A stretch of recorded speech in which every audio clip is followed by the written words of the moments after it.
सबक। मुझे तो अभी अभी जीवन का एक सबक मिला था कि चाहे रिश्ता जो भी हो, कभी एक तरफ की बात सुनकर किसी के बारे में कोई राय नहीं लेना चाहिए। पता नहीं सच क्या हो। सोसाइटी के गार्डन में अपनी सहेलियों तनु और रश्मि के साथ शाम की सैर करती हुई मैंने कोने में स्थित एक बेंच पर गुमसुम बैठी माया आंटी पर उड़ती हुई नज़र डाली। वे किसी सोच में गुम, कुछ गंभीर व उदास लगी। आंटी अक्सर यहीं मिलती है, खूब बातें करती है। अंकल की 5 साल पहले ही मृत्यु हो गई थी। वे अपनी बेटी सोनल के साथ रहती है। सोनल की बेटी 10वीं क्लास में है और बेटा 8वीं में है। सोनल के पति अनिल की 10 साल पहले एक सड़क दुर्घटना में मौत हो गई थी। तब से आंटी और सोनल से 3 साल छोटा उनका बेटा अनुज सोनल के साथ ही रहते थे। गार्डन का हर चक्कर पूरा करने पर मेरा ध्यान आंटी की तरफ जा रहा था। वे आज कुछ ज़्यादा ही गंभीर थी, नहीं तो हमें आवाज़ देकर बुलाया लिया होता। तनु और रश्मि तो सैर करके घर चली गई, पर मेरा मन नहीं माना और मैं जाके आंटी के पास बैठ गई। हेलो आंटी कहते हुए मैं उनके पास ही बैठ गई। आंटी फीकी सी हंसते हुए बोली, आओ सुबह, कैसी हो? मैं ठीक हूँ आंटी। आज आप अकेली क्यों बैठी हैं? बाकी आंटियाँ कहाँ हैं, आपकी सहेलियाँ? वे सब सैर करके घर चली गई। आप नहीं गई? घर जाने का मन नहीं हुआ? ओह, सोनल नहीं है घर पर? नहीं, मूवी गई है बच्चों के साथ। आप नहीं गई? मुझे कौन ले जाता है? इससे ज़्यादा किसी के जीवन में हस्तक्षेप करना मुझे ठीक नहीं लगा। मैं चुप रही, पर आंटी ने खुद ही अपने मन का गुब्बार निकालना शुरू कर दिया। जैसे जैसे आंटी अपने मन की पीड़ा बांट रही थी, मेरा दिल उनके प्रति असीम सहानुभूति से भरता जा रहा था। आंटी कह रही थी, इस सोनल को सहारा देने के लिए सालों से इसके साथ रह रही हूँ। आज जब इसके बच्चे बड़े हो गए, इसे मेरी ज़रूरत ही नहीं रही।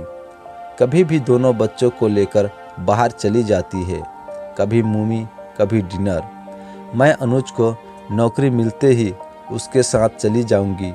बेसहारा सी पड़ी हूँ और कोई ठिकाना नहीं है ना। नहीं तो इसके इतने नखरे क्यों उठाती? अभी तक उसके बच्चे छोटे थे, उसे हमारी ज़रूरत थी। उसका पति इतना पैसा छोड़ कर गया है, तब भी उसे मुझ पर और अनुज पर खर्च करने में तकलीफ होती है। मैं हैरान दुखी सी आंटी की बातें सुन रही थी। सोनल ऐसी है, मुझे तो जब भी मिली सभ्य कोमल स्वभाव की लगी।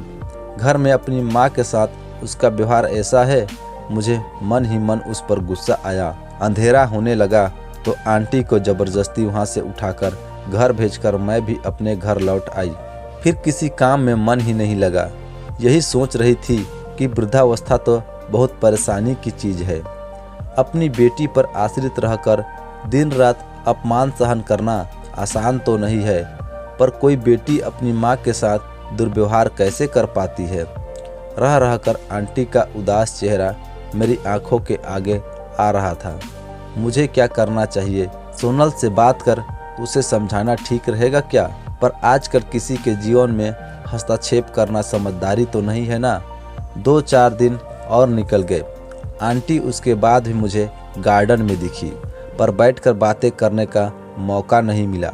एक दिन आंटी नहीं थी गार्डन में, अचानक सोनल दिखी। मैं हैरान हुई, वह भी मुस्कुराई। मैंने कहा, तुम आज काफ़ी दिन बाद दिखी, आज आंटी नहीं आई? माँ की किट्टी पार्टी है आज। अच्छा, हाँ, आज बच्चे भी बर्थडे पार्टी में गए हैं। मैं सोचा मैं भी सैर पर निकल जाऊं। अच्छा किया, मैंने कहा तो उसने भी मेरे साथ कदम बढ़ा दिए। वह मेरे बच्चों की पढ़ाई के बारे में पूछती रही। उसका सभ्य स्वभाव मुझे हमेशा अच्छा तो लगा था, पर आंटी की बातों के बाद मैं काफ़ी दुविधा में थी और उससे आंटी के बारे में बात करना चाहती थी। सैर के बाद मैंने कहा, सोनल 5 मिनट बेंच पर बैठे? हाँ, क्यों नहीं।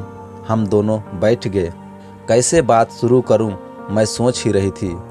आखिर मैंने पूछ ही लिया, अनुज को कहीं जॉब मिला? सोनल के चेहरे पर दुख का एक साया सा लहराता साफ साफ देखा मैंने। ठंडी सांस लेकर बोली, मिलेगा उसे ना जो ढूंढना चाहता हो। क्या बताऊं सुभा, घर घर की कहानी है। छोड़ो, आज इतने दिनों बाद तुमसे मिली हूँ, क्या अपना रोना लेकर बैठूं? अरे नहीं, तुम मुझे अपने दिल की बात बता सकती हो।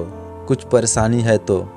तुम्हें तो पता ही है, मेरे पति मेरा साथ बहुत जल्दी छोड़ गए। तब बच्चे कितने छोटे थे। माँ अनुज और पिताजी के साथ मेरे पास रहने आ गई थी कि मुझे सहारा रहेगा। पर मैं आज भी उस दिन को कोसती हूँ जब माँ मेरे साथ रहने आई थी। मैं बुरी तरह चौंकी। सच क्या हुआ?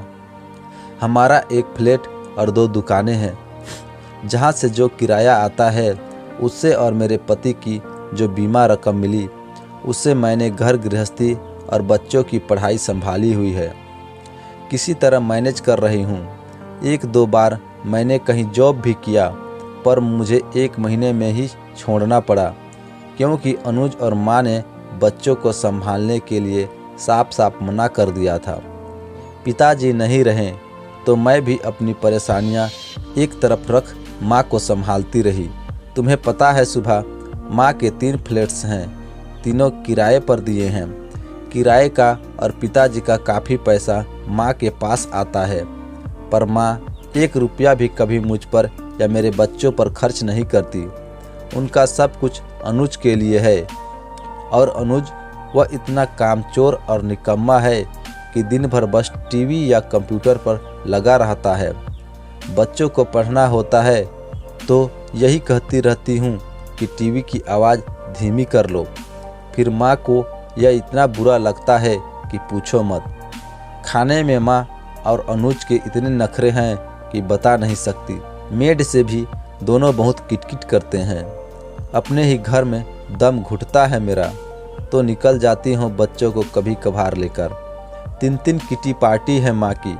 अपने और अनुज के लिए सब तरह के मनोरंजन के लिए पर्याप्त धनराशि है माँ के पास, पर कभी उनका हमारे ऊपर कुछ खर्च हो जाए तो दिन भर सुनाती है। काश सहारा देने के नाम पर माँ हमारे पास आती ही ना, मैं ज़्यादा चैन से जी लेती। वे कभी अपने फ्लैट में रहने के बारे में सोचती भी नहीं, क्योंकि वहाँ उनके खर्चे होंगे। आज सुबह माँ ने बहुत सुनाया था, दिल भरा हुआ था। आज तुमसे सब कह दिया, पर प्लीज़ किसी को कहना मत। अपनी परेशानियाँ आज तक किसी को नहीं कही। कोई जल्दी यकीन भी तो नहीं कर पाएगा। जो सामने दिखता है वही सच नहीं होता, बहुत कुछ अनदेखा रह जाता है। चलें? आंखें पोंछते हुए सोनल ने कहा। तो मुझे भी अपनी आंखों की नमी का एहसास हुआ। हम दोनों अपनी अपनी बिल्डिंग के रास्ते की तरफ बढ़ गए।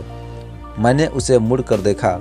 उसके थके सुस्त कदमों से अपने दिल की उदासी महसूस हो रही थी मुझे, और मुझे तो अभी अभी जीवन का एक सबक मिला था कि चाहे रिश्ता जो भी हो, कभी एक तरफ की बात सुनकर किसी के बारे में कोई राय नहीं लेना चाहिए। पता नहीं सच क्या हो, दूसरा अपने अंदर पता नहीं कितने दुख समेट कर जी रहा हो। बुजुर्ग माता पिता भी तो कर लेते हैं ना गलतियाँ। सिर्फ बड़े होने से ही तो उनकी हर बात सच नहीं हो जाती। आपको यह कहानी कैसी लगी हमें कमेंट करके ज़रूर बताएं, और कहानी अगर अच्छी लगी तो वीडियो को लाइक शेयर और चैनल में नए हैं तो चैनल को सब्सक्राइब करना ना भूलें। धन्यवाद।